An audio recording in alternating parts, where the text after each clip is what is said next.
Okay, John, you look good and ready to go. Okay, everybody here? Lovely, thank you very much. Right, good afternoon, everybody. Welcome to the 15th of June 2021 live GRAC meeting. No more Zooms, so we're all here. First of all, any apologies for absence?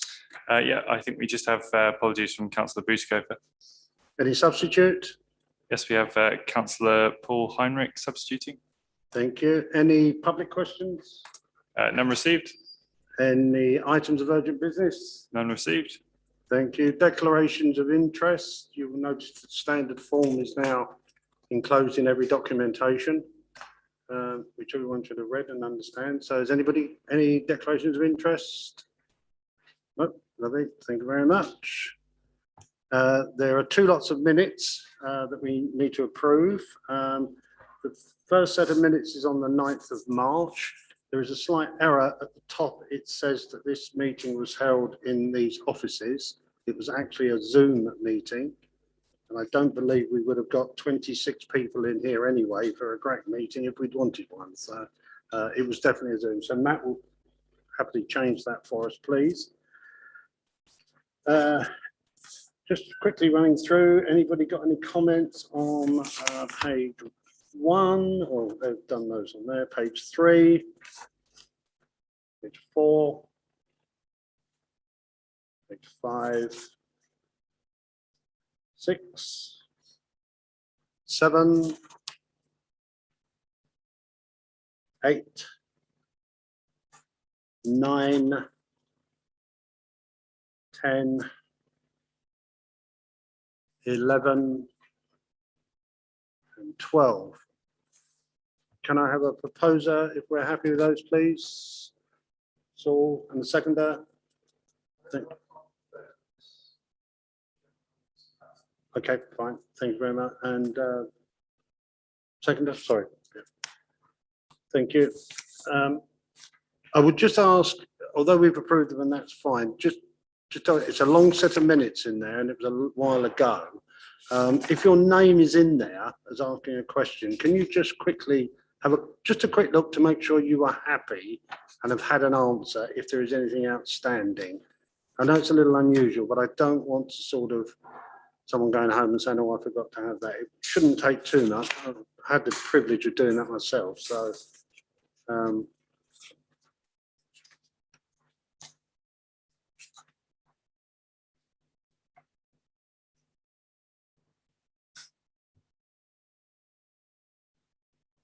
okay with that? Yeah, okay, yeah. Right. Spellings are okay, that's fine, lovely. Okay, so we've done that one. The minutes of the 25th of March, which again was a Zoom meeting, that one's correct.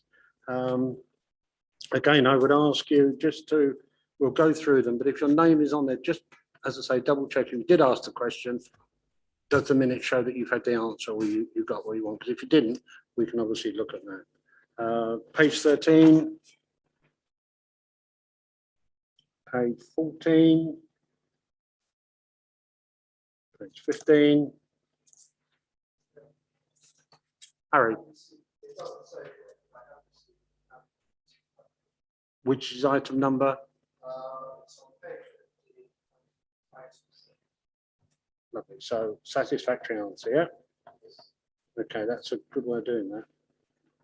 Satisfactory answer, thank you for that. Page 16, did we do? I think 17. And page 18. Is everybody happy and content that I signed those? Can I have a proposer, please? Harry, seconder, please. Thank you very much. You got those? Yep, thank you.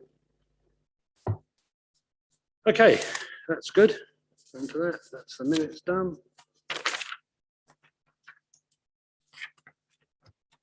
Practice here. I just remind members, if you are going to speak for the benefit of people attending remotely, you will need to turn your microphone on. I just got a message from Steve, say he couldn't hear you then, Harry, that was all. Right, agenda item number 7 is the progress report on the internal audit activity. And this is going to be presented by Faye. Sorry, I'm just going to stop just for a second. We've got some new members, so I think it might be relevant if the new members, do you know who everybody else is? This is Faye Hayward, our intern. So I know we did them on Zoom, but we're okay with that. Okay, let's carry on then. That's fine. Thank you very much. Right, Faye, it's down to you. Thank you, Chair. Number 7. Thank you. So this is the first report of 4 on this agenda, and the progress report covers all reports finalised within the period taking us up to the 7th of June. So this is the last of the work for 2021. For benefit of those that haven't seen this report before, what we do is talk a little bit about the performance in delivering the plan, and then we provide you with the executive summaries of those audit reports that we finalise within this period. I then ask for any questions if you had any on the specifics that we've raised in terms of recommendations. So if I could take you straight to page 22. You'll see at point 2, we talk about the significant changes that we made to the approved internal audit plan last year in response to the COVID pandemic. And at 3.2, we talk about the number of days that we've been able to deliver. So we've got 145 days there of programmed work that was agreed, and we've now completed 100% of the revised plan for 2021. We do, as you'll see at 4.4, at the time of writing this report, we did still have 1 in draft for remote access, but I'm pleased to report that that is now finalised, and the number of recommendations raised in there haven't changed, so you'll be able to view them at Appendix 2. Moving on to the coronavirus response and recovery at 4.7, this is a position statement on the Council's handling of the pandemic, and there's a number of suggested points raised here.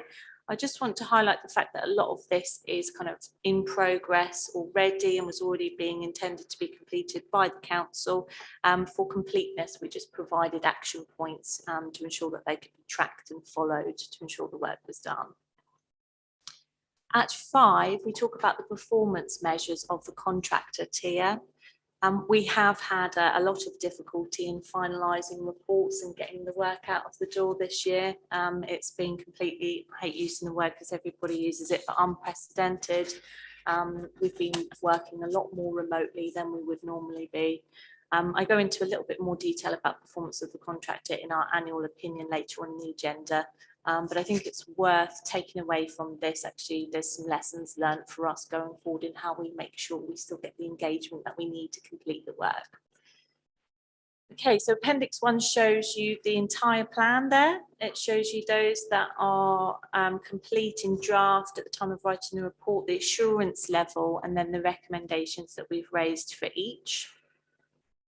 And then at Appendix 2, we have the audit report executive summaries.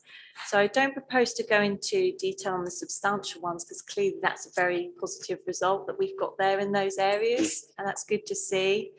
I normally just highlight the ones where we've raised an important recommendation in a reasonable assurance grading. The key controls report is fairly straightforward, and I can answer any questions about that. But I think it's worth discussing briefly the private sector housing disabled facilities grant arrangements on page 35 of your agenda pack. I do just need to highlight to you that we've had 2 recommendations that we feel represent good risk management that management have chosen not to take forward. The first is the important recommendation around performance management of the DFG process. You will have likely seen within Cabinet Papers that we have a very comprehensive performance report going to members now, and there's some DFG measures included within that that do not currently have a target. So we feel that adding a target in there will really allow the Council and that department to measure their performance adequately. They've got something to benchmark themselves against, and this is certainly representative of good practice. The team feel that the reporting they currently provide to county suffices for that. So we're highlighting it to you that we've discussed it with management. We're sticking to our guns. We've agreed to disagree, but just to ensure that we're transparent about that, I've highlighted it here in this meeting. Secondly, there is also a needs attention recommendation, which is a lower priority that relates to, rather than carrying out annual reconciliations, we carry out quarterly ones to ensure that any errors are spotted early before year end. Again, management have chosen to tell us that they feel those controls they've got in place suffice, and we highlight that to you that we've agreed to disagree on that point. We've got the remote access report, as I said, is draft there, and that takes us to the end of the report. As I mentioned earlier, I'd quite like to take any questions if you've had any on the specifics of any findings raised within this item. Thank you. Thank you. Just before we go any further, Appendix 3, which is on some exemption papers. What I'm proposing is that we won't discuss it at the moment. We will leave Appendix 3 until the end of the meeting. If we feel that we will need to go into a private session with paragraph 3, part 1, we can do so. But if we feel comfortable to continue the discussion, then we will do so. But I don't want to do it now, because it would mean that Matt would have to somehow stop the recording, and when you restart, you've got to start from the beginning. So if we're happy with that, we won't discuss Appendix 3 at the moment, but we will be discussing it at the end, subject to an open floor. Is everybody okay with that? Okay, lovely, thank you. Right, sorry, going back to Faye. Right, thank you very much for all of that. I'm sure if people have had a chance to read it, they will be able to ask you 1 or 2 questions. For those that are fairly new to this, the assurance reviews are really very good. The colouring system and it sort of strikes you on one thing and another. We don't very rarely get any reds. We do get 1 or 2, and we've only ever had 1 no assurance. So most of what we have, as Faye said, when they're green, we just sort of read them, happy with them, ask a question. And the amber ones, then, or yellow ones, whatever you want to call it, by all means, please ask the question. So if anybody's got any points they want to raise with Faye, is there anything from either any of the officers that are listening in, Steve or Duncan? Have you got any comments you want to? No? Not at this stage, Chairman. I'm afraid I don't know the detail of the issues which the Faye raised in respect of the private sector housing recommendations and why the team didn't feel able to accept those. So I would need to make inquiries and come back to you if you wanted any expansion on that point. Okay. Faye, any comment on that? No? Just. Yeah, I'm happy to provide whatever detail. We can have a catch up, Steve, if you'd like to know a bit more about the finding that we discussed. It's whether thanks, Faye. It's whether the committee have that concern or are prepared to accept the position that you've outlined. But I'm sorry, I don't have the detail to comment myself. Oh, well, I'm okay with the outlines that are there. It's pretty clear. But I'm sure if Steve wants, you can give them a bit more detail on that one. Okay. Any other items on item number 7? Saul. Thanks, Mr. Chairman. Just on the process of that, Faye, if you recommend something and it isn't agreed by the team, do you just agree to disagree and that's it? Or? So I don't have the power to tell them to do things. Okay. These are recommendations. We have had a lengthy discussion and debate about this point, but that's why we bring it back to you. You're responsible for the governance, risk management and control framework at North Norfolk. And if you're really unhappy with the point raised, then we can go back and discuss that further, you know, with us, internal audit, and with the manager again. So it really is kind of down to you to lead the discussion on that. So would you go back to them with our support, as it were? Yes. Should we feel that was? Yes. Yeah, okay, thank you.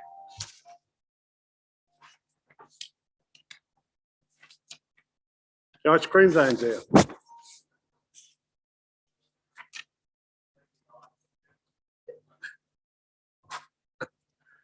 You all right, Harry?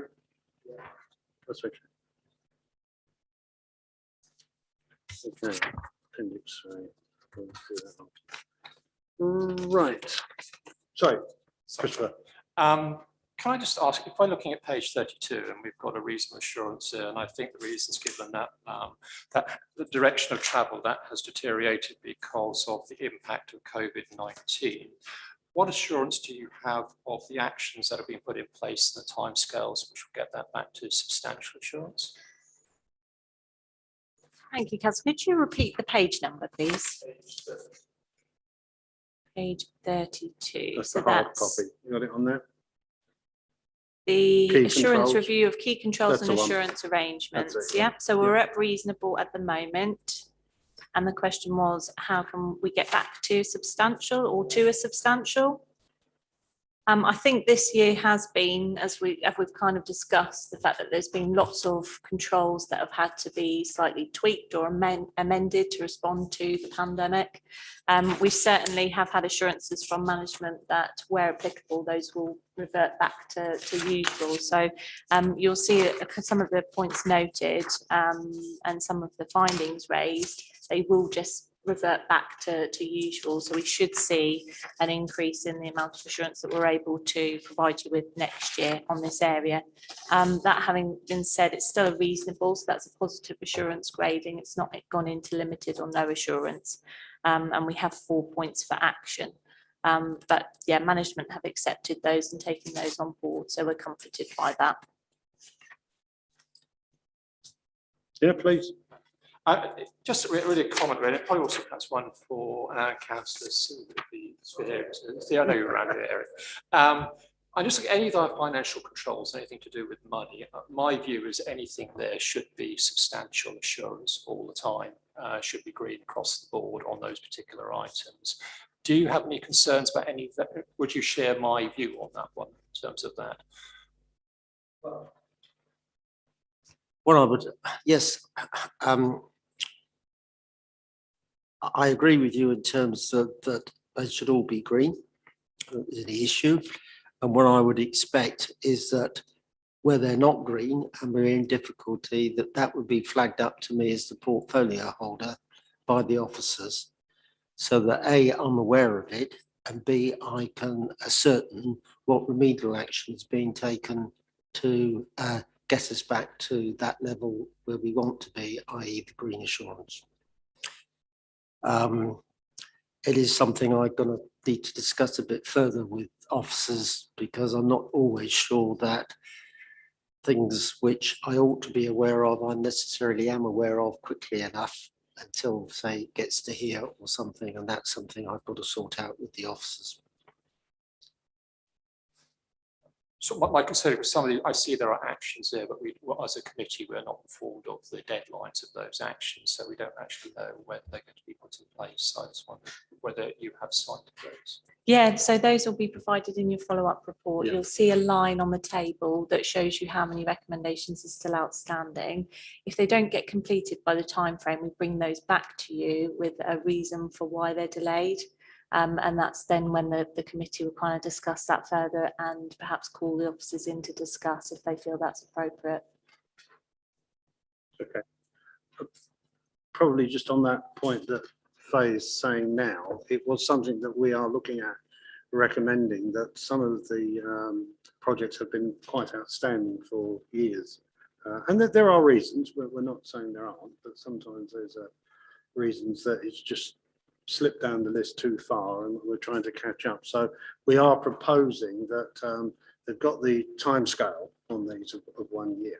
If it runs into the second year, we as a committee will start to call in that officer to explain to this committee why, because there are some on here which you will see later that are 5 or 6 years old. Now, it may be that some of them are no longer relevant, in which case, why are they still there? We need to clear the decks because there are too many. And we certainly need to do it. But I think we need to make sure the officers are aware that, you know, there's no use to say, we'll do it tomorrow, we'll do it tomorrow. I'm not suggesting they do, but I'm just simply saying it will be a good opportunity then for them to have to come and explain to this committee why that report and to the auditors has not been done. Lucy, did you want to pick up on that? Yeah, if I could just come in on the point regarding the portfolio holder and sort of engagement with them over the audit recommendations. So we are aware that this is an area that's possibly a bit clunky at the moment. So what the thing we want to do going forward is have all of the audit recommendations and the progress delivered against those on the in-phase system. So I mean that the portfolio holders can go in and get that information in kind of a real time and not have to wait for officers to provide it. So I think going forward, that will provide the portfolio holders hopefully with more confidence. They know what's going on with those audit recommendations. One other Yes, thought please. while it's on my Yeah. mind. If we have audit recommendations, I'm just wondering, because obviously I see in the pack they are attributed to specific officers, but do the assistant directors and directors, I'm wondering if they should be also be held directly accountable for those, and that might perhaps encourage people more to actually make sure that they're completed. We have seen that elsewhere, and it certainly moves things along. A regular item at a senior management meeting where outstanding recommendations are taken can help to complete these. The entire pack of outstanding has been provided to CLT, and I have to say we got a lot of information rather quickly through. So I think it proves the point that that will be quite helpful going forward if we're really serious about tackling these and bring them down. We can ask the man who's going to make that decision. Mr. Blatch, are you in agreement with that? I am in full agreement with that, and I hope it's something that I have discussed with Faye Haywood, and I'm grateful for the comments that she just made. The management restructure did, as Councillor Cushing has said, seek to increase accountability for completion of tasks, and that responsibility does in general rest with the assistant directors and the director positions. So that is something that I would propose we adopt moving forward. Excellent. Lovely. Everyone understand that? Yeah. Sorry. Thank you, Chair. If I Yeah. can refer to page 41, if we've finished that one. Yeah. There's a number of issues there relating to processes in the ICT. Some to do with access, some to do with procedures and so on. I suppose it's probably Mr. Blatch to answer this one as to how far have we got with ensuring that those recommendations have been implemented. Steve, are you able to come back on that? Is there a specific bullet point that Councillor Heinrich is referring to? No, I just taken them as a whole, but some are obviously more important than others. I mean, I spent a long part of my career getting schools to take security seriously. I would need to check with Mr. Kelly, but we do have PCN accreditation, so I would need to get a full answer to those points in respect of the bullet points issued. Sorry, is that Faye? Yeah, add Yeah. to that, if I may, that these are currently within deadlines. So the report is literally only just being finalised. So the team have put together deadlines for when they feel that they complete those by. If they're not, as I said, at the next item, we then bring those back to say this has not been done in line with the time frame agreed, and this is why. And then we have a bit more of a robust conversation about the barriers that might have got in the way. But at this point in time, they all are within their deadline. That's fine, thank you. I just want assurance that Of course. procedures are in place to get this sorted So, really so quickly. that's a work in progress. Thank you. Are you happy with that, Paul? I'm Is that happy. okay? Thank you. Does anybody else, any other, sorry, Chris, we cut you short. Have you finished your, you had, yes, sorry. Is there any other, anything else for Faye on the agenda item 7 before we move on? Okay, we are asked to, it is recommended the committee notes the outcomes of the audits completed, et cetera, et cetera. We've noted. Thank you very much. Okay, item number 8. Page 53 starts in your papers if you want. Follow up on the internal audit recommendations from November 20 to March 21. That's Faye again. Thank you, Chair. So we've had a little bit of a discussion already about outstanding internal audit recommendations. And this report here provides you with the number that are outstanding and complete for each of the years, each of the audit years. And I guess the key message from this particular report is that at the moment we have 30 outstanding. A number of those are a lower priority. However, we've acknowledged, I think already through conversation today, that we need to get a handle on these and move these forward. Some of the suggestions already I absolutely endorse, having that oversight at a senior management level, also using the in-phase system to manage the process as well. I think that's all going to be good stuff to get us to a place where actually we can reduce the number down to be much more manageable. Now, within this report, where you do have outstanding recommendations, we provide all of them on one sheet at Appendix 1 on page 58. Those that have been greyed out represent reports that are now entirely complete. All the recommendations are now resolved, and we ask for evidence to actually establish whether that has taken place or not, or we ensure that we put that into the following year review if we're carrying out an internal audit in that area. So we can safely say that where we do have completed, we can back that up with the relevant evidence. At page 59, you'll start to see those that are outstanding from each of the years that are priority 2 or above. So that's an important recommendation or an urgent recommendation. We don't currently have any urgent ones that are overdue, but we do have a number of important ones there.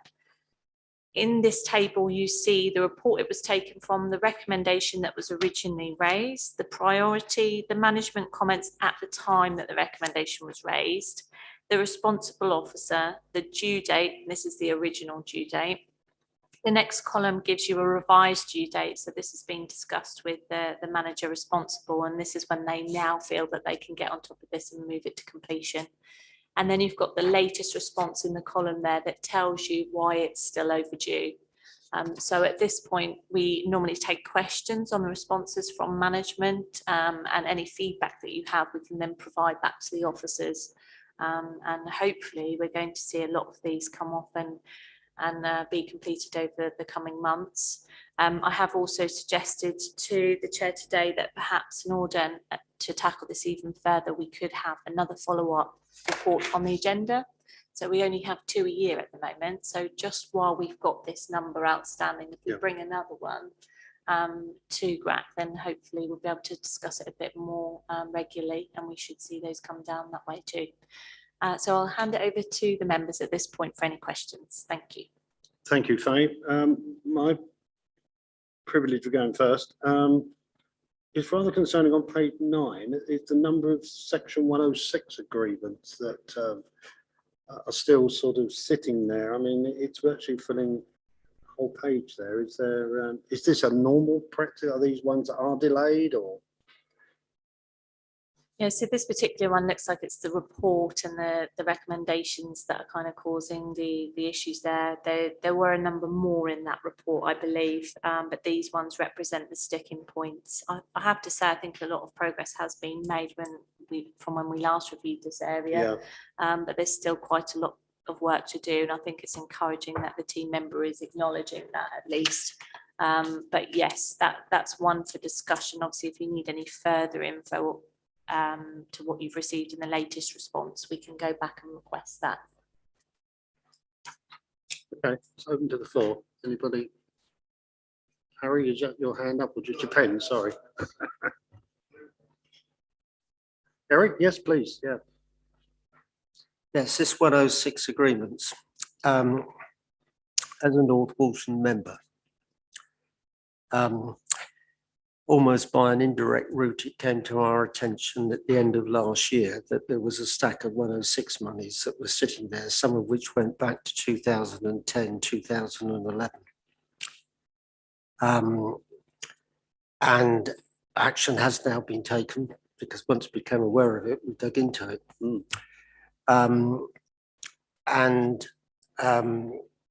It had not been helped because of a resource issue in the planning department. That appears to have been rectified because some of it's going through. I can also confirm to you that North Walsham Town Council at the moment does not have anything coming from the district that says these are the outstanding monies. In the light of what's happened, they set up their own system.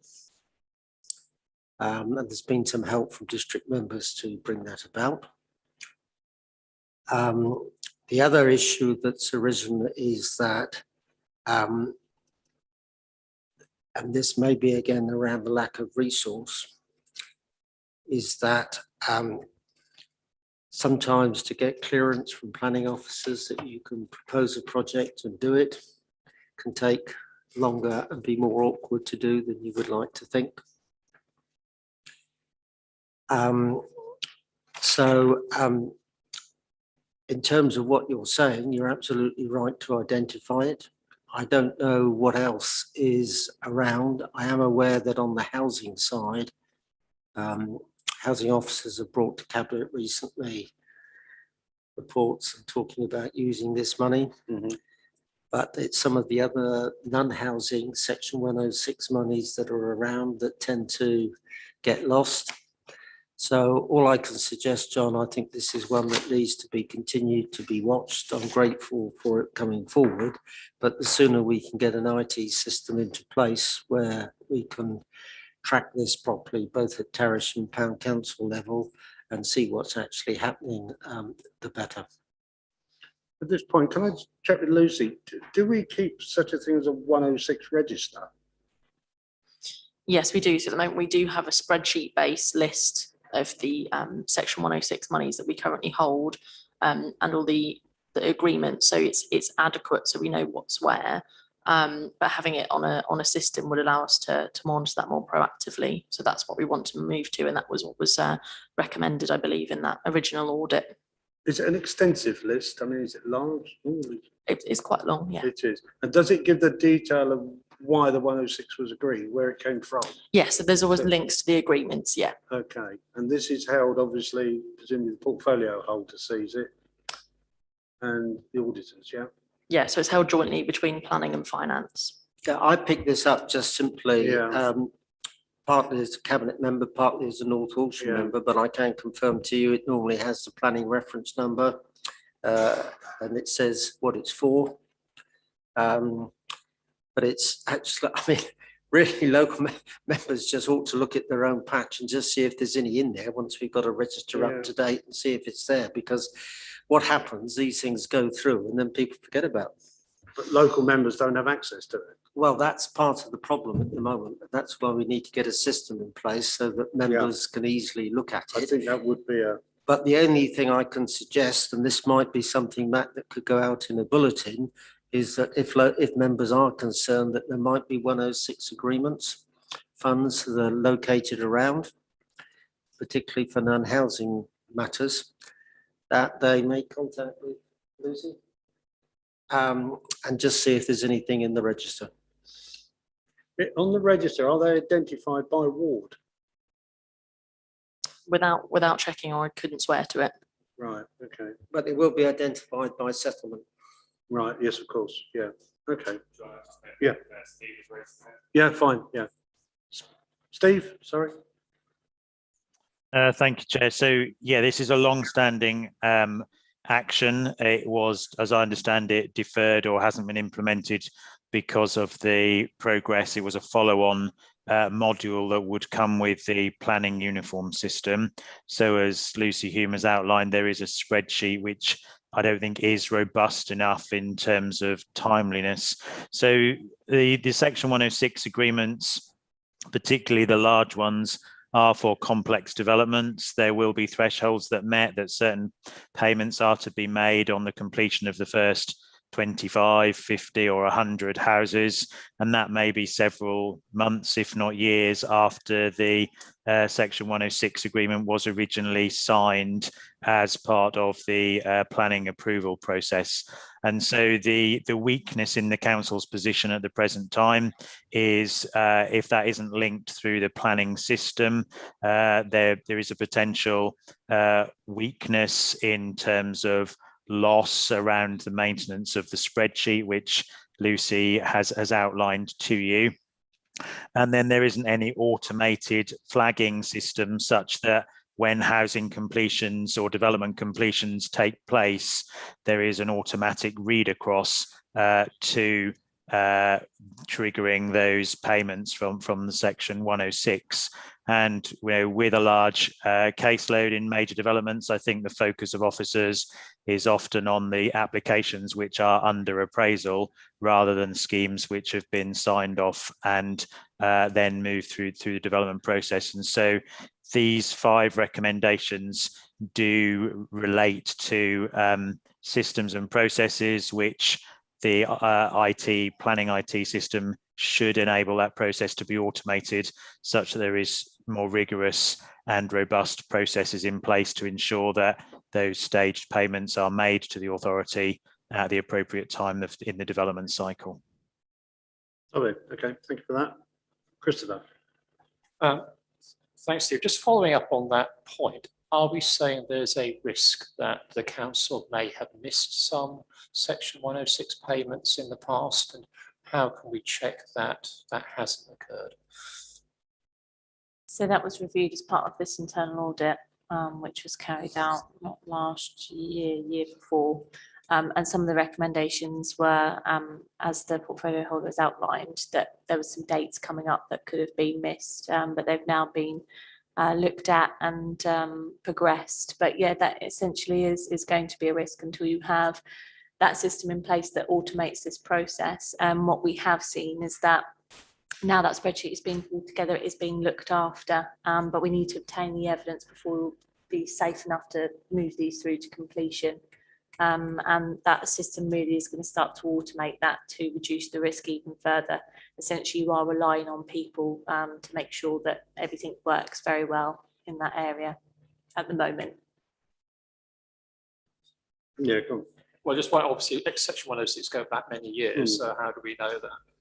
2000, I don't know, 15 or whenever we didn't miss something. Yeah. Question. Virginia, you can answer that, can you? Not entirely. I was going to recount what I'm afraid is anecdotal. Certainly 10 years ago, I was contacted by a retiring councillor to say, please don't forget this Section 106 money, because when I go, it will be forgotten. And that has happened on another occasion in my experience. The pressure to follow through very often comes from the councillor who secured it in the first place. Yeah. When that person leaves the council, then the lobbying for it dies away. Their replacement will almost certainly not know anything at all about the Section 106 agreement. So I wouldn't say it's been satisfactory, particularly not as a North Walsham member, because I recollect that on that list there were things going back to 2010 and 2011 which had not been fulfilled. I'm not saying that I'm right about that, it's just that that is my understanding. So it has been an unfortunate story, I think. Thank you, Chairman. Okay, I'll get back to you. Christopher, have you? Well, obviously there's a risk there, but yeah, it's actually next question is anything that we can do to trawl back to make sure that we're not owed anything that we should be owed? I think it might be a better question for the head of planning, certainly, but as I understand it through audit testing, the documents, the planning documents and all of the agreements that we have on file were cross-referenced against Section 106 agreements that we thought would have in place to make sure that none had been missed. And that's how this huge spreadsheet had been pulled together in the first place. So there will be cross-checking undertaken, but clearly there is an element of risk in that you may miss something. And that's exactly why there needs to be a strong process every time something's agreed that we get that onto the list, into the database, and that is improved going forward. But I know that they did look back as well as at the point in time when compiling this register of agreements. Are we referring to this then, Lucy, back to this uniform system? I mean, this is mentioned quite a few times in here. I mean, is there a delay in it, or are we on time with it? I mean, it seems to be the one element that everyone is saying, if it was up and running, this wouldn't happen. Is that a fair assumption? Yeah, I don't know the detail about the progress of the uniform project, so Steve might be better placed to answer that question, but if not, we can certainly provide a response, I think, on that one. Steve, are you able to put anything on that? Thank you, Chair. My understanding is that the uniform system has gone live, but the Section 106 is a further module that has not yet been made live. That's my understanding, but I would need to check with the head of planning. Could we do that, please, and sort of make some sort of idea and date as to when it seems to be what's holding this back. The people are doing all the work, and you're saying, you know, if it was there, it may well eliminate some of these problems. So if there could be some sort of date, then that would be helpful. Right, sorry, Liz, you wanted a question. It's similar to what Virginia was saying, really. Certainly pre-219, the experience as a town council as well is that we haven't even known about some of the Yeah. 106 money. And I think if that can be built in as Yeah. part of this, then you've got another mechanism that someone will actively be looking for that Yeah. money, particularly with when it's not housing related. That's right. And that's always the easy ones, the housing related. They're built with the Yeah. money. Yeah. Okay. Yeah. That's fine. Okay. Back to, sorry, we're still on item 8 on the agenda. Is there any other issues anybody else wants to raise about these, the recommendations on the? No, we seem to be clear on that. So it's just recommended the committee notes the management action taken and regarding the delivery of the audit recommendations. Is that fine? That's right. Yeah. John, Did you also want to raise the point about having an additional follow-up report, and also that officers, if the recommendations are over a year, would be called to have a Yeah. discussion with, Yeah. with Grant? So John, I was just going to say, you have already agreed that recommendation to call in officers of Yes. actions that are 2 or more years outstanding. But if you do want to make a recommendation to request a quarterly follow-up report until the actions are resolved, then it's up to you guys to propose it and agree that. Okay, well, I think it's a good idea. I think the more information we have, we can use it and it makes it shorter. So I'm certainly happy to propose that. If somebody would second that for me, Harry, please. Vote on that, please. That's unanimous. Thank you for the additional work. That's all right. You're welcome. You're welcome. You did say it was included, didn't you, in the fee? That's all right. No. Does it for the pleasure, Eric. Where else are you going to get such sprightly company? Right. Oh, sorry, we're live. Well, right. Okay, we move on. Item 9, the annual report and the opinion. Again, this is down to, it says Emma, but she's not here, so you'll have to do it. Emma is your head of internal audit. However, she's obviously reviewed this report and compiled it with me, but I'm here to present it to you today. So apologies for that. You've got to listen to my voice yet again. However, this report is quite an interesting one in that it summarises all of the work that we did in 2021. You'll only see this annually, so I think it's a good idea to kind of go through the key sections with you, and so you can become familiar with it, and just kind of highlight the bits of information that I think are most relevant when we put this document together. So if I take you to page 70, there's a lot of information there about why we compiled this report, which I don't think we need to go into detail with. It's fairly self-explanatory. At 2.2, however, we've got the opinion itself. Now, in this section, we say that the overall opinion in relation to the framework of governance, risk management and control at North Norfolk District Council is reasonable. That's a positive assurance grading. We also highlight here that we've had 3 substantial assurance gradings in year for accounts payable, council tax and NNDR, and payroll and HR. We also talk about the work that we've completed in response to the COVID pandemic, the coronavirus response and recovery position statement. We also highlight here that remote access has been completed but is in draft. However, as I've already informed the committee, that has now been finalised with the same number of recommendations raised. We also had a position statement in the area of contract standing order exemptions, and that will be discussed later on in the agenda. And we've also got procurement and contract management. In none of the areas reviewed as part of 2021 internal audit plan did we find that COVID had severely impacted the council's ability to deliver core services. So that's a really key point to this report. We also highlight here that the opinion does not provide assurance over business grants issued by the council due to COVID, and that will be covered in next year's plan, which is next on the agenda.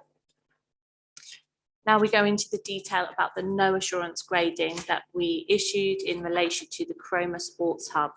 Here we highlight the findings that were raised, the number of urgent versus important, and we talk a little bit here about the progress that has been made to date.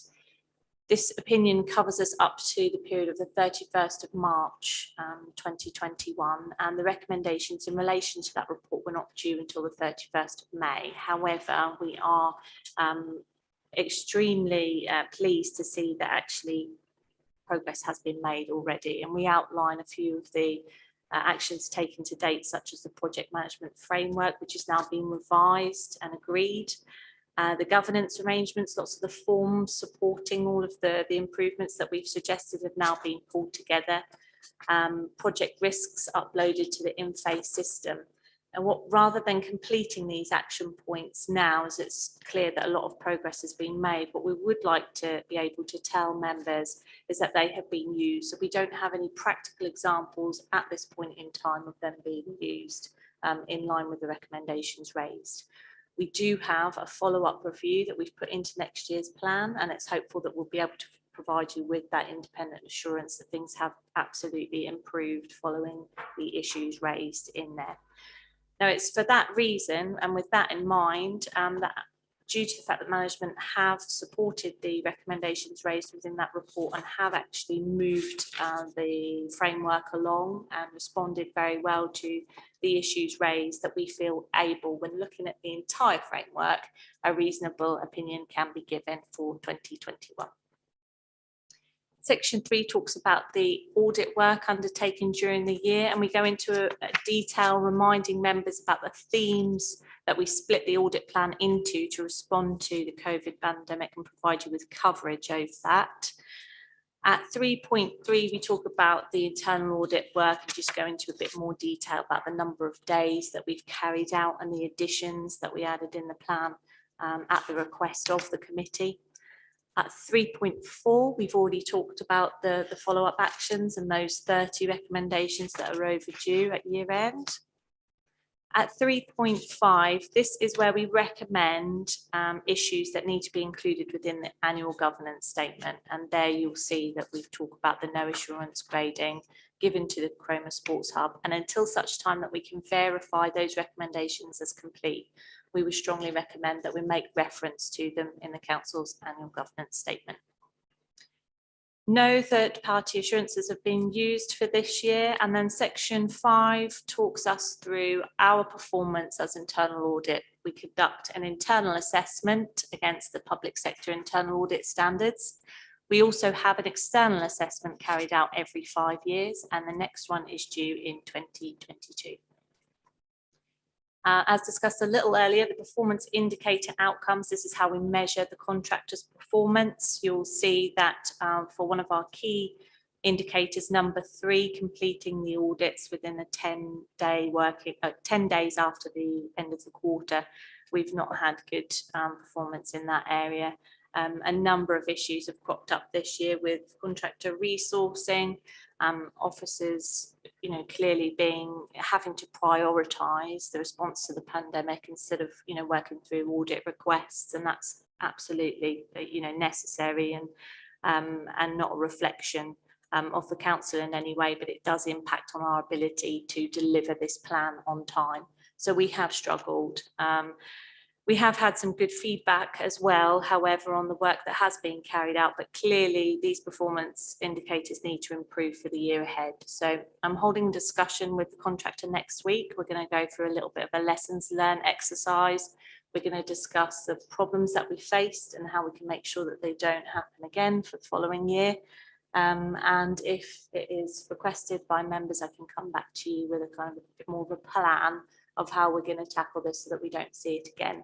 But it is not an ideal situation that I want to be in next year, because it causes an incredible amount of stress trying to pull everything together and report on the entire year and give an annual opinion in time as well. So that's it. Apart from the appendices, so at page 78, you've got Appendix 1 covering all of the work, and that gives you a little bit more of a graphical representation of the year with all of the recommendations raised and the number of substantial assurance reports, etc. And then at Appendix 2, you can see over the years in each of the areas that we audit, which grading has been given. So that's quite a good way of looking at the framework and how it's developed over a period of time. So any questions from any members? Stunned.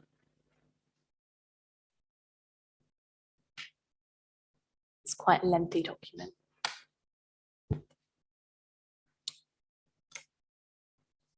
Christopher.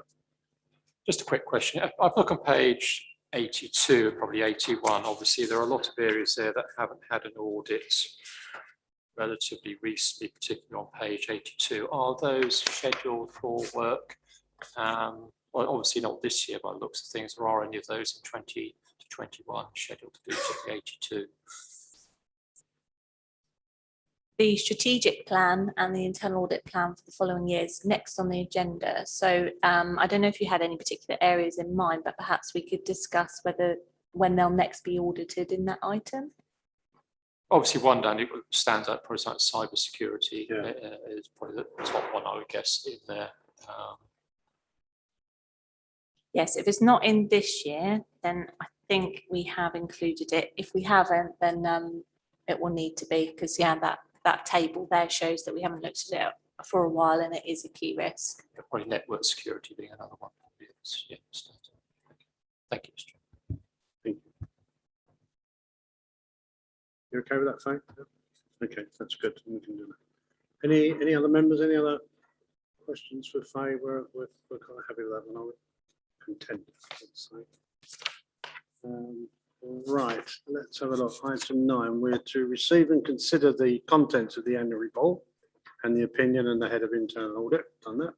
Note that a reasonable audit opinion has been given. I think we're in agreement with that. Note that the opinions expressed together with the significant matters arising from the internal audit work. I think we're happy with that. And note the conclusions of the review and the effectiveness of the internal audit. Yes, everybody's happy with that. Thank you very much. Okay, let's move on to agenda item number 10, strategic and annual internal audit plans. You again.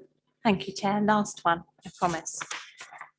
This report, we've looked at, the previous 3 reports we've looked at last year, and this report looks at going forward. We've got a strategic plan for the next 3 years that we've devised, and we've looked at the business plan, the strategic risk register, those areas that we deferred from last year's plan due to COVID coverage, and general discussions of key risks that councils may be facing over the coming years. And we've pulled this together based on that thought process. The plan itself is included in the appendices, but there's some other documents included within here that we normally provide. This is another report that you'll get once a year. It's usually provided in March, but due to the fact that we're a bit behind with work, it just feels like it makes more sense to kind of pass the last year behind us and look forward with all of that information at hand so that we can make good decisions about where we audit next over the coming years. So if I take you to page 69 of your agenda pack, I hope that's right because my numbers are over the top of each other. Yeah, 69. Is that start internal audit That's charter it, too? yeah. Yes, thank you, Chair. So this document is provided to you every other year, and it was last approved by yourselves in 2019, required to approve it biannually. It just goes into the purpose, authority and responsibility of the internal audit function. It talks about how and why we get our information and what we do with that, and our authority to audit anything that we deem a risk. There's no major changes that I need to highlight to you at this point of time. It's quite a lengthy document, so I'm not going to sit here and read through it with you. If you did have any questions, obviously raise that with me. Similarly with internal audit strategy, this is a document you are provided with every year, and it just outlines how we carry out our work, essentially. There is a reference there in relation to the procurement exercise that's due to take place for this year, for the internal audit services contract. And this will be carried out with all of our councils across the consortium, and we'll consult with Section 151 officers and various staff members to make sure that we get that right. At Section 4, we've got the strategic internal audit plan, so that's over the next 3 years, and that's provided at Appendix 3. And the annual internal audit plan at section 5 there talks about the year ahead. We've got 170 days, 16 internal audit reviews, 2 of which cover IT processes to complete. So we're clearly going to be very busy. At 5.3, we talk about the cross-cutting reviews that we'd like to carry out. And these are kind of strategic and council-wide risks that have cropped up during planning. Now, number 1 on that bullet point, the business strategy and performance management piece of work. In response to the pandemic, everybody's clearly having to revisit their business plans and look at what the new world looked like. So we're evaluating that across the consortium to provide a comparison piece. Counter fraud and corruption, you no doubt will have heard a lot of information in local news and just generally at the moment about the fact that fraud risks are on the rise, they are increasing. I've had lots of text messages and calls lately that are quite fraudulent in nature, I would suggest, from Royal Mail, etc. So, you know, this kind of thing, I think because of the pandemic is on the rise. We've had a lot of COVID business grant money going out the door at each council as well. So at this point, with the new guidance out there, it makes sense to compare the checklist against what we've got at the council and recommend improvements. We'll also be able to draw on best practice that's carried out elsewhere as well. COVID relief grants, we've talked a little bit about that. We didn't provide any assurance last year just because everybody was just getting on and doing it. This year, it's a risk area that we feel we need to cover. And then lastly, there on that bullet point list, the annual governance statement. This is going to be a consortium-wide review and look at the delivering good governance in local government guide, provide a bit more of an in-depth piece of work on how we compare against that guidance and whether any recommendations need to be made in that regard. So the page number where the annual plan for the year ahead and the strategic plans start is, I believe, after the lengthy documents about the charter and the strategy, 103. Yep. So there you'll see the associated risk, and I've put in the reference number from the strategic risk register there, so you can see a kind of justification for why we added it in there. A lot of these areas are done on a biannual basis or regularly because they represent key risks to the council and they haven't gone away, they're key functions. So you can kind of review that and ask any questions if you've had any. And then on to page 108, you'll see the individual audits and the reason for why we want to deliver them there. Okay, thank you, Chair. Thank you.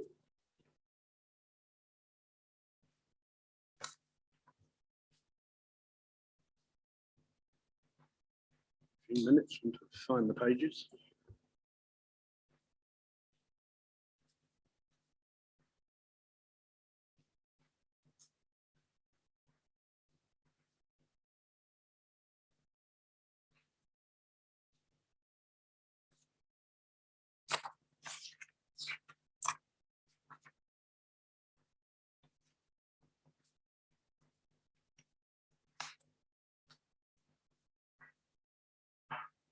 Anybody want to break the silence, or everybody happy with that? I think, as per usual, they're very, very detailed, and I have to say, quite easy to read. For something that is such a complex system, you do your company, whatever, do plan it in such a way that it's it doesn't quite fly over the top of that, not my head anyway. I do actually manage to. I think what you're saying, John, is even we can understand it. That's basically what you're saying. Yeah. Thank you for that. That's brilliant. Thank you. I was going to say even the officers understand it, but okay. Well, that's for good. So yes, sorry, Liz. Yeah. Thank you, John. I just wanted to ask a question, and thank you. It is, you know, even someone who's relatively new to this, it is, you can follow it. So, you know, mission achieved, I think. But I have got a question on page 103, the performance management section there that was last audited 2017 and 18. I just wondered, would in-phase come in under that? Because obviously we've only had it for a year and a year with COVID. So Is that going to come in under that, looking at how effective that is, or? I think it should certainly be part of the scope and provide a bit of assurance on that. Yeah, I mean, certainly discussion so far, it seems like it's really helping and it's a positive. I've seen the reports coming from it. So yeah, it's good. But yeah, we will provide assurance over that entire framework, more over the corporate planning process, but a little bit of performance management as well, just to see, I guess, that the targets have been changed and have evolved in response to the pandemic. But yeah, Thank you. Nothing else on item 10, so we're asked to, that the committee notes and approves the internal audit charter, the internal audit strategy. No. Put more water in it.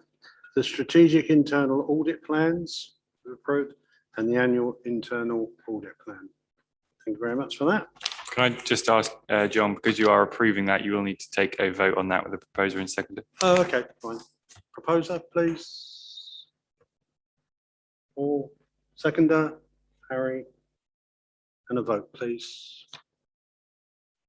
That's unanimous. Thank you very much. Okay, I'm nearly there. Item 11, I haven't forgotten the other one. The Governance, Risk and Audit Committee's update and action list.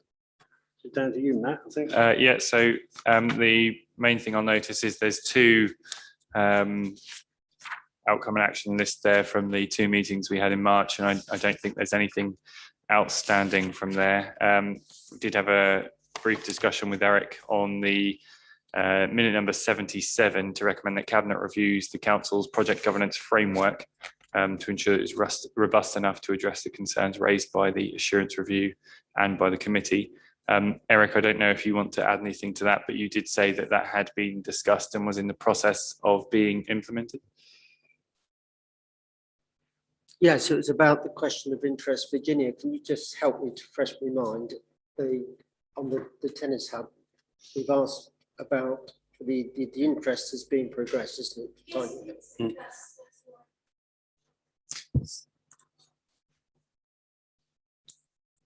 Oh, sorry, Virginia, I just wondered if you could turn on the microphone. Yes, I just said, yes, that is being progressed. That's why we have the new charts. I believe that's why we have the new charts at the front of all of our committee papers now. Yes. Okay, thank you. And also, I think that we've agreed to progress with the LGA Code of Conduct, which also makes a strengthening of interests. Okay. And we're hoping that all of Norfolk will agree to that. So instead of different bodies working to different understandings of interests, there will be a common one across the county. Is that helpful? Yep, that's expected, and that's coming. I think it would have gone to the June full council meeting, but it's expected to go to July instead. There's an update to be had on the kind of finance side of Audit, which I'll go to Lucy for. That kind of covers the work programme as well. So I don't know if you want to progress to that item, and then we can cover that with Lucy. Yeah. So just before we do go over, I'll just note that if you look on the June date there, we potentially expected the whistleblowing policy, but that didn't come forward. But we are likely expecting that to come to the July meeting, as with a number of other reports. And it's just a case of certainly with external audit, whether that comes or not remains to be seen due to the ongoing delays with them. Lucy, if you want to update on the account stuff, that would be great. Yes, and I can provide a bit of an update on the EY external audit stuff as well, if that's helpful. Yes, please. So we're expecting a draft statement of accounts to come to you at the September meeting now. So there've been some delays in producing those. So the team are working very hard at the moment on preparing the outturn position, and the statement of accounts will follow on from that. I think due to the various issues we've had with COVID and getting hold of information, that has delayed our work. There's also been a significant challenge to account for all of the different COVID-related grants we've had from central government. There's quite a lengthy list of them now on our spreadsheet that we've had to spend quite a lot of time going through. and checking all of those are present and correct and how we account for those. So that's contributed to the delay as well. So we're expecting that to come forward in September. The audit results report that is on there for July won't be coming through. We do have now the external audit of the 1920 accounts scheduled for December of this year, which is obviously significantly delayed. So the audit results report from that we would expect to come forward to your March meeting. So apologies for the delay on that one. We will of course get that all wrapped up as quickly as possible. But because that is the date for our 1920 audit, we don't yet have anything in the diary for the 2021 accounts audit. So that will follow on from that. The last time I had a discussion with EY, the intention is to have that audit done pretty swiftly after the 1920. So we're effectively caught up then when we get to the following year. So it's been a little bit of a saga on all sides, that one, but hopefully that's the light at the end of the tunnel and we're almost at the end of that one. So you've got on your September calendar, I think, an EY audit letter on there. So you also won't get that until probably your March meeting, and the letter of representation will follow that as well. What I would expect to see come forward from them in July, if not the September meeting, will be the audit plan for the 2019-20 set of accounts, which they always present to you before they start the work with us. So last time I spoke to them, they were intending to get that for the July audit. If that doesn't happen, then it will definitely be September to allow them to start their work with us in December. But I'll keep you posted if there's anything further on that one. A lot of if, buts and maybes. We can't drill it down anymore.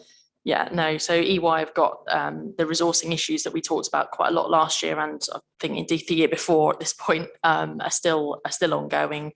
With COVID and having to do all these audits remotely, I think that's putting a significant amount of pressure on them as well.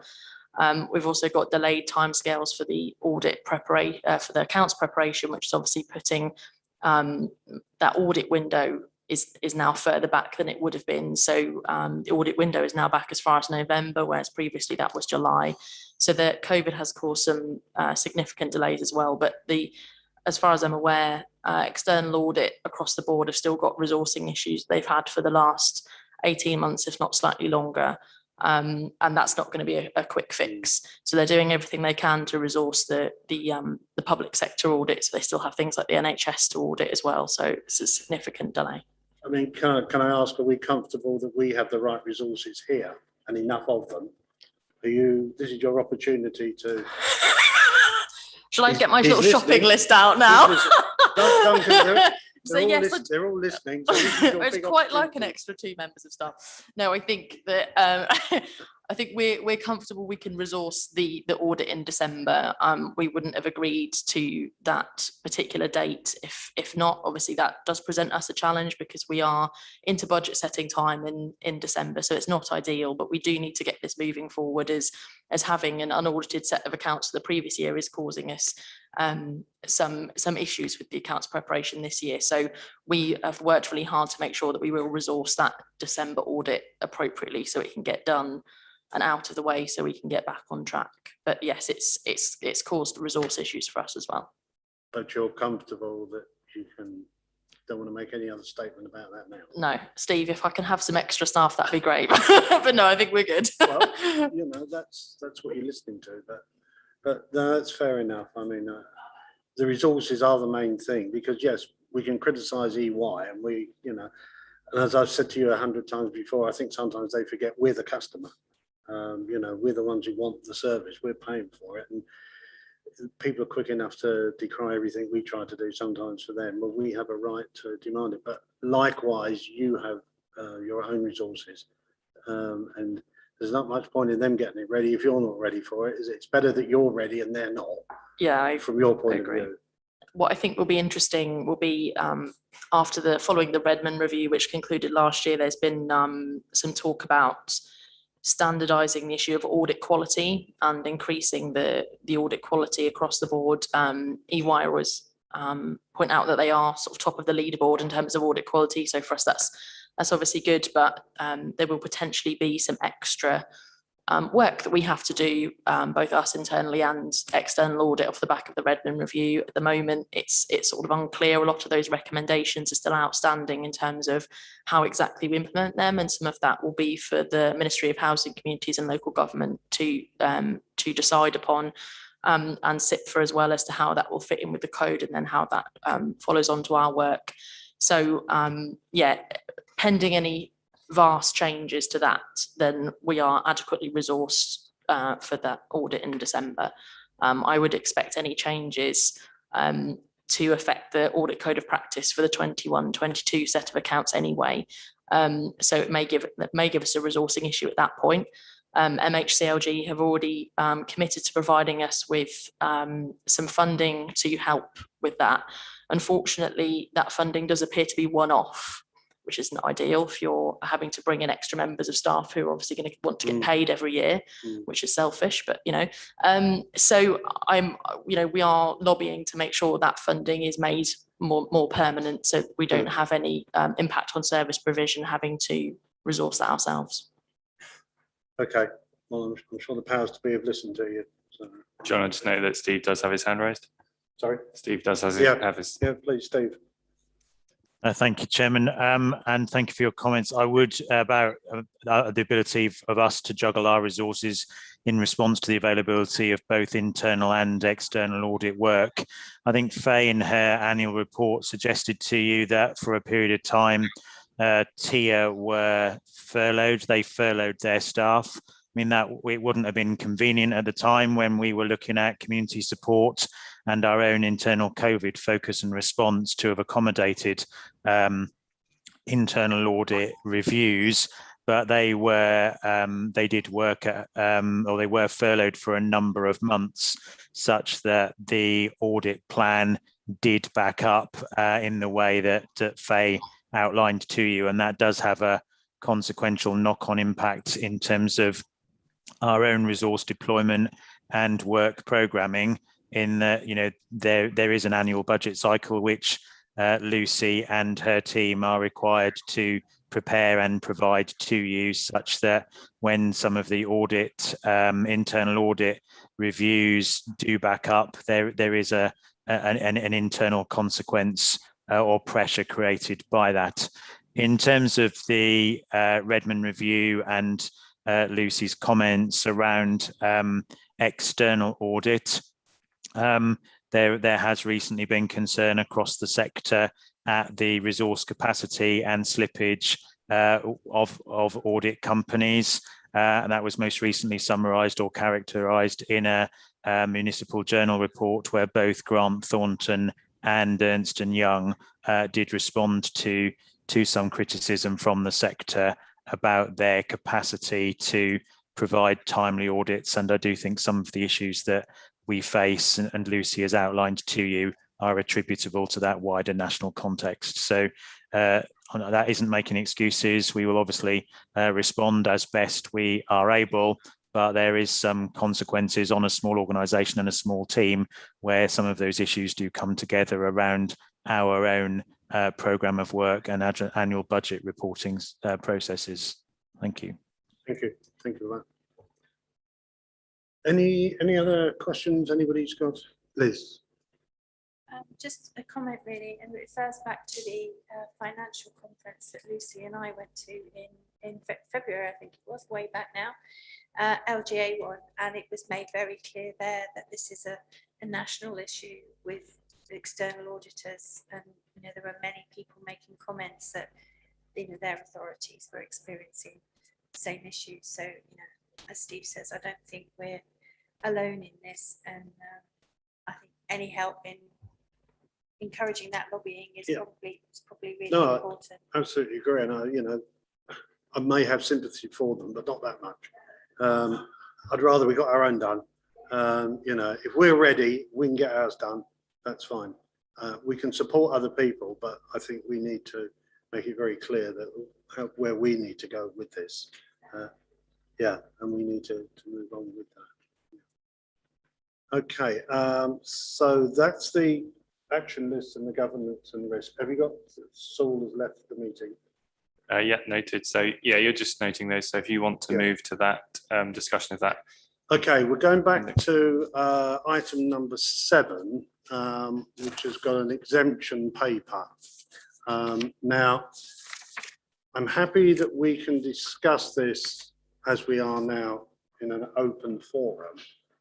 If we feel there is anything very sensitive, and I know that Faye has a particular maybe concern on one of the areas, if it is brought up, then I'm afraid we're going to have to go into private session under section paragraph 3 part 1, but I don't really want to do that if we don't need to. So either we will cut and say we can't talk about that one. It's only because it's probably ongoing, which is why we have to be a little bit careful. Is everybody happy with that? But if you really want, as a committee, we can go into private session now if you prefer. No, everybody's happy. Okay, let's, have you noted that then? So we're happy to continue, yeah? Yeah, we'll if anyone asks a question related to private information, we can stop and ask that the meeting be moved into private. Okay, so we'll take it from there. Okay, this is starting for those that've got the papers on page 22. It's a position statement, contract standing order, procurement exemption. Faye, I believe you compiled this. Thank you, Chair. So the auditors did this piece of work at the request of the Constitutional Working Party and in response to a request from GRAC itself. So we've finalised the work now and provided the entire position statement for you today to discuss at page 43 onwards of your agenda packs. As discussed, there's one finding right at the end that we believe is commercially sensitive. So if there's any specific questions around that, then that's where we may have to move into private session. But otherwise, I think, yeah, we need to discuss the suggested actions and improvements and the findings that have been raised during this review. Ultimately, I think the recommendations get to the number of the issue that we need much clearer guidance around when exemptions are appropriate and what kind of information you need to put onto the forms in the first place to allow that process to be transparent. And they also touch on the point that we need to have somebody with overall responsibility looking after that process and making sure that everything is there, that the contract register is updated and that the process is improved and everything is relevant that should be included is provided within the monitoring officer's report at the end of the year. So I think personally the observations and the improvement actions suggested are fairly self-explanatory, and I consider that you probably have a few questions on those. So at this point I'm happy to pass over to members to discuss. Okay, anybody want to, Christopher? Just to start with a very high level question, I guess. Obviously you've done a thorough audit here. We have a list of recommendations as long as your arm, yet the overall assessment is there's reasonable assurance. I'd hate to see what no assurance looks like if that's the case. How would you justify reasonable assurance in light of the number of recommendations you've made? This report hasn't been given an assurance grading overall. It's a position statement, and that was the request from the Constitutional Working Party and the audit committee. So I meant to write introductions number, it says concluded in reasonable assurance opinion. Are you saying that's actually not the case? Look on page 22 or 31. Yeah, we're working from page 43 onwards. This is a position statement and the findings are all contained within there. We don't give gradings to these pieces of work. They're there to guide management in ensuring that the control framework is strengthened. Certainly following this piece of work, I think it would be sensible for us to provide some assurance work afterwards and assign an opinion to that once we've given management an opportunity to act on these, which I'm very comforted by, management's response so far in getting this sorted. So yeah, we'll come back to review it again a little bit further down the line and then provide you with an idea of what that grading will be.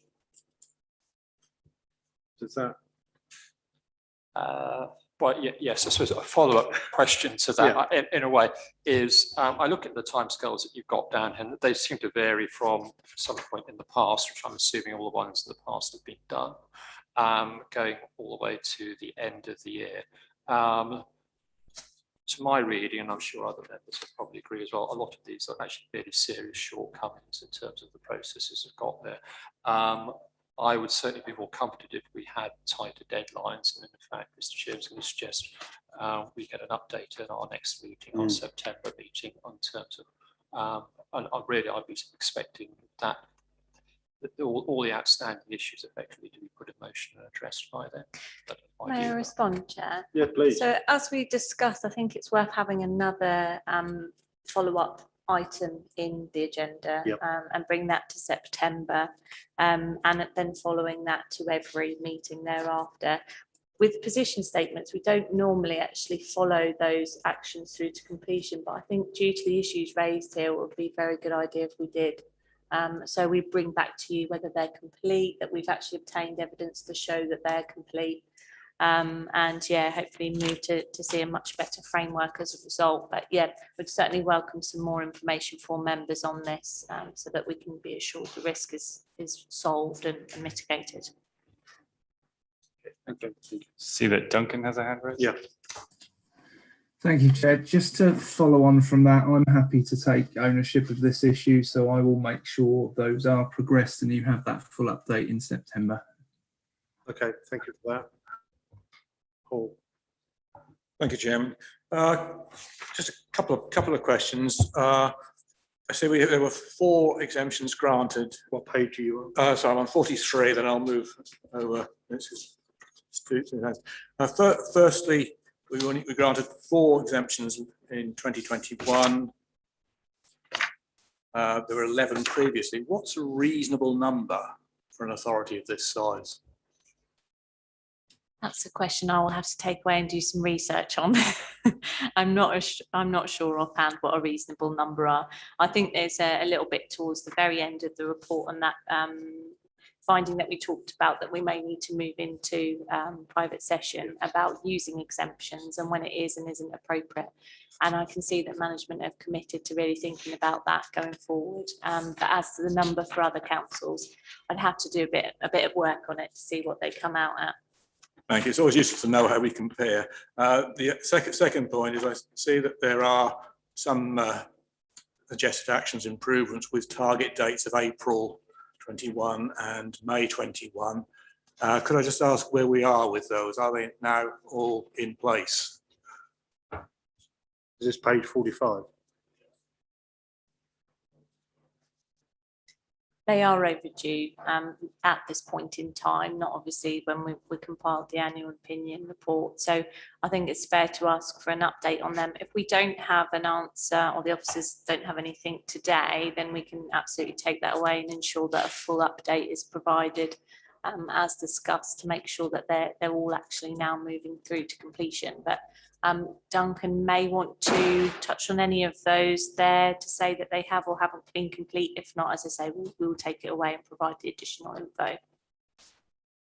Thank you. I'm just concerned that there, as you pointed out, some of them are not in place, that there is slippage taking place, and how long is that slippage going to carry on? I mean, these are all urgent matters and need dealing with. Duncan, do you want to come in on that? Yes, thank you, Chair. So yes, a number of these have already been progressed. So there is a new proposed process in place. We've had discussions around how they are signed off and what the process is. So we have worked with the auditors. We will be taking a paper to the Constitution Working Party, because ultimately they need to sign that off to get it into the Constitution. Just to pick up on Councillor Cushing's point he made a little while ago, yes, some of the deadlines are December, but we have only got one procurement officer, so there is a lot of procurement going on at the moment. So we were just trying to give ourselves the time to actually implement some of these. but lots of these things are moving ahead. So we have got the monitoring officer that is monitoring all of this. We have got some more regular reporting that we're going to bring through to you. So you'll notice in one of the recommendations, what had happened previously was that there was just an annual sort of summary of these in the monitoring officer's report that was brought to you once a year. We're now suggesting that there are a couple of additional reporting windows so that you can see what has been coming through the system. So it's not just that annual process. So again, we will make sure those updates are provided.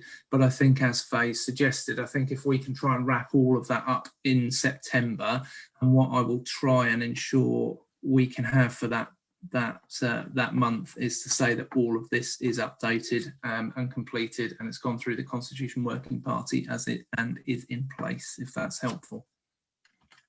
Yes, thank you. Can I just pick you up on one thing? You said we have one procurement officer. How many should we have? Again, it's how many would we like? I think that's always a challenge for a small authority working with limited budgets. You know, we've been working on some bids recently for North Walsham and Fakenham, and there is going to be a large requirement for procurement support if we are successful in those bids.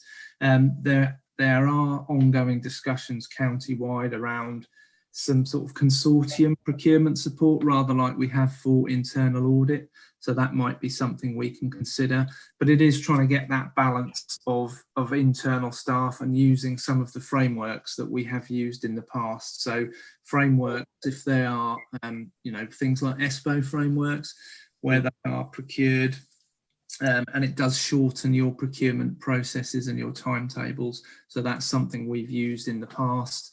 But yeah, I mean, ultimately, resource-wise, it would be helpful probably if we could have a bit more resource in that area. But again, it's a constraint. It's a constraint within all of our budget envelopes. So there are alternative ways to get some of that support. And like I say, this the consortium approach might be something we can consider in the future, but it's a new idea at the moment and it's only just sort of recently been progressed. So that's something I'll be having discussions on with members once that we get a bit more detail around that.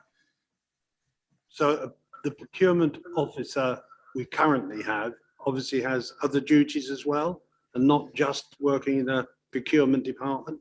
No, Debbie does cover procurement in its entirety, but she does provide procurement advice for the whole council. But I suppose if I can take members back, I don't know how many years ago it was now, maybe 7 or 8 years, it's a role that I previously held. So I was the council's procurement officer, and we had one then, we've got one now. So yeah, in an ideal world, we may have some more support in that area, but like I say, we have to balance where those resources are, and we have got one officer at the moment. Okay, obviously this report shows that there may be a greater need for a stronger procurement department or officer because of the amount of these that seem to be that we're talking about. That's a managerial situation. Christopher, have you got any other follow-up? We're just following up that point. I mean, we're saying, I think, following Councillor Heinrich's question, I mean, how many do we have a year? Something like 11, I think, at the moment. I mean, that's, I don't know how many, you divide that into the number of weeks in a year. It's not as though I don't know the scale of these, whether we're talking small sums of money or large scales, but the painter, all that. But I worry when I hear there is we will try. I mean, I think as a committee, my view is as a committee, I think we would like to insist that we get this resolved by September. That's my view. Obviously, other members will actually take their own view. But it's clearly exceedingly broken at the moment. We look at some pages on here, a lot of the forms aren't signed by the people who ought to be signing them. We don't know how they're produced. It'd be useful actually at some point that you see a process flow of actually, or either us or the relevant committee to see the process flow of how these are meant to be produced. These are doing what at the appropriate time. So I don't know if you have any comments on that. Yeah, no, nothing to add there. I think that would be a good suggestion, just to kind of see that how it's moved on and what it looks like now and what information we insist on adding to the form, and how that kind of drives the information that gets into the monitoring officer's report. Having much clearer processes and procedures around this is one of the key recommendations, and that should help to improve things. But with our update in September, if you would like the flow chart of how this works, or the process detail, then I think we can provide that. Okay, can I just pick out on one thing? It doesn't matter which one, but page 49. Just curiosity, it says 5 forms were not signed by the Section 151 officer. If they're not signed, does that make the transaction unlawful? Can I come in on this one, Chair? Yeah, please. The issue we've had with these forms is the process is incredibly clunky. And what it's involved in the past is a number of forms being emailed around to a number of different officers. Now, what I think we've always got in place is an audit trail with emails to say that it's been approved. What we have struggled to have is a form with 5 signatures on it to show that it's had a signature, whereas I think we've got authorization through an email to say, yes, people are comfortable with it. So I think that's been the challenge. I don't think it's that we have progressed with exemptions that I'm not aware of. I think at the time the audit was pulled together, we struggled to get final completed signed forms. So again, that's one of the recommendations, is that someone keeps that final form with everyone's signature on it in one place, so that when we get to the audit, we're not chasing around for 5 or 6 different email correspondent lists to say that something has been approved. In the future, so this the map or the plan or the process that we were talking about a few minutes ago has been drafted and agreed with the internal auditors. So that is available, and we can provide that for you in September, because that was one of the recommendations. That removes me from any form of authorization, because in terms of procurement, the only reason I used to be involved with that process is really because of my historic role in procurement. I'm not signing off to say there's available budget. All that form is doing is to say that we are comfortable that we are providing an exemption. And it goes back to a time when, because it was me that introduced this process, we used to have to come to committee every time we wanted to do something that wasn't part of the Constitution. So if we wanted to use an ESPO framework, which is fully European compliant, we couldn't, because our Constitution said we had to procure it ourselves. So we had to do a report to Cabinet to say we wanted to use a framework contract. So what the exemptions do is give us a route that is quicker, rather than having to provide full reports to committee for things like that, for example. So there are a number of reasons for exemptions, but that's one of them. We've had urgency provisions previously with things like storm surges, where there's a risk to life. We are able to procure at speed because there is a need to. Due to COVID, we have had to do exemptions again because we have needed to act very, very quickly. So it's about tightening all of that up, but that's why this process was introduced in the first place, was to try and reduce the amount of reports that were coming through to Cabinet all the time, where there were things like frameworks available for us to use. So there has been lots of work done on this area already, and that's why I think we'll be able to provide the full picture in September. I don't think we need to wait till December. The only thing I had in my head is in terms of committee cycles and things like that. I don't know when the Constitution Working Party is next meeting, so when they need to sign off, full council will actually need to approve any final amendments to the Constitution. So I don't know where we are in terms of the summer break. But hopefully all of that will be in place. And if it's not signed off, well, then we will have the foundations. Like I say, the framework and that mapping process has already been completed. And that responsibility is going to be designated to an individual officer to keep all of that up to date and to monitor it all. Okay, sorry, before I get to the amendment, can I just then clarify on the particular point about where it says here that obviously the internal auditor has picked up that 5 forms were not signed. Does that mean the process still went ahead of the procurement for that particular contract without the signature on that particular form, in your opinion? I don't know which which forms these are. I don't, it doesn't say, it just says 5 forms will not sign. No, but I would have thought so, yes. If there is a form, there are some that don't get progressed and they stop. But I think what we would be able to find is the email trail that gives the approval. What I'm trying to say is there wasn't necessarily a fully signed off form for every one of these, because I might have a form with my signature on that hasn't got someone else's signature on because of the way the forms were emailed round. So I think there'll be an audit trail and an email agreement that the form was signed off and that the procurement could go ahead, but you might not have a formal signature on the piece of paper. Okay, all right, that's fine. Sorry, Paul, you were first, sorry. Oh, thank you, Chairman. I have to say I'm somewhat concerned that we lose the audit trail on some of these documents. They're going around by email. There's plenty of secure, legally robust document signing tools out there. Why aren't we using them? If we aren't, then we ought to be looking at them. Thank you. Thank you. Harry? Yes, I'd just like to ask Faye, would you say this is a particularly unwieldy instrument for procurement compared, say, to if we benchmarked with similar councils? Exemptions are used at most councils, if not all councils that we work with. And I think our key point is to make sure that they're transparently used, that you have all of the relevant information to demonstrate why you've chosen that route, as opposed to going for a full procurement exercise. So that's really what we're asking in terms of the recommendations, that this process is tightened to enable, you know, any member and a member of the public to understand why that route was taken.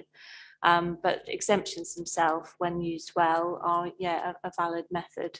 Certainly, as Duncan has described in relation to procuring things in emergency situations, it's perfectly typical to be using that. But we would like to see a more considered approach to that, and certainly if we are going to go down that route, that there's a clear, definitive process for who needs to sign and why, and on what grounds.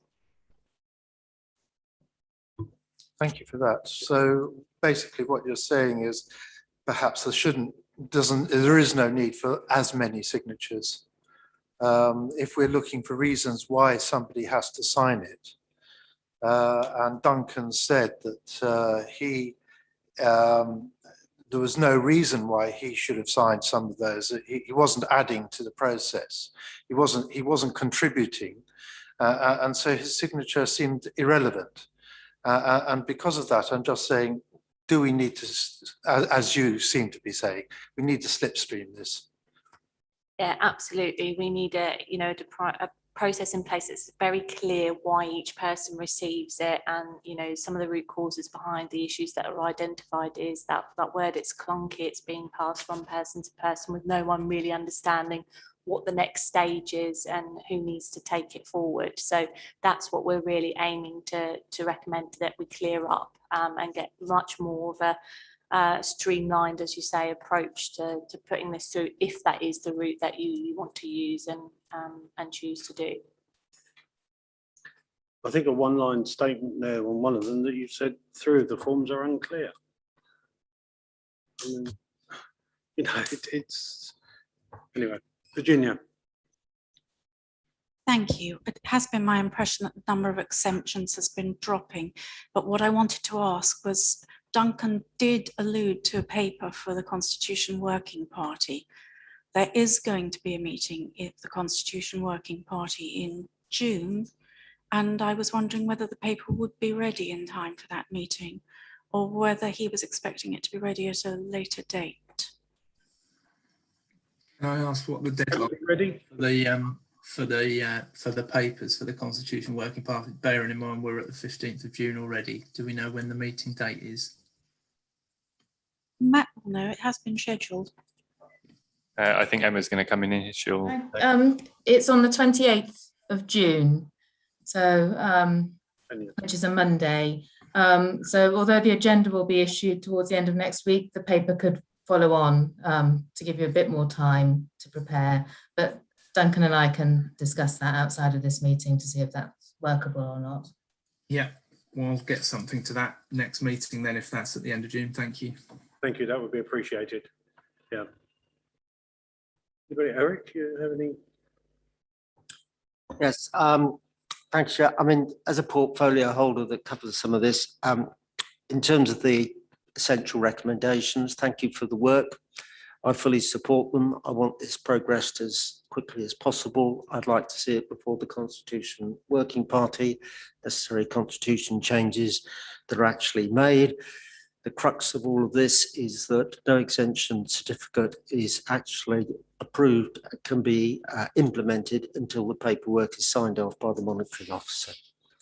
If we'd had all that going on from the outset, we wouldn't be in the position with this internal auditor's report and where we are today. The Constitution, actually, in terms of who signs what, is pretty clear, it seems to me. It's para 9.2. All exemptions and the reasons for them must be recorded using the form in the procurement toolkit.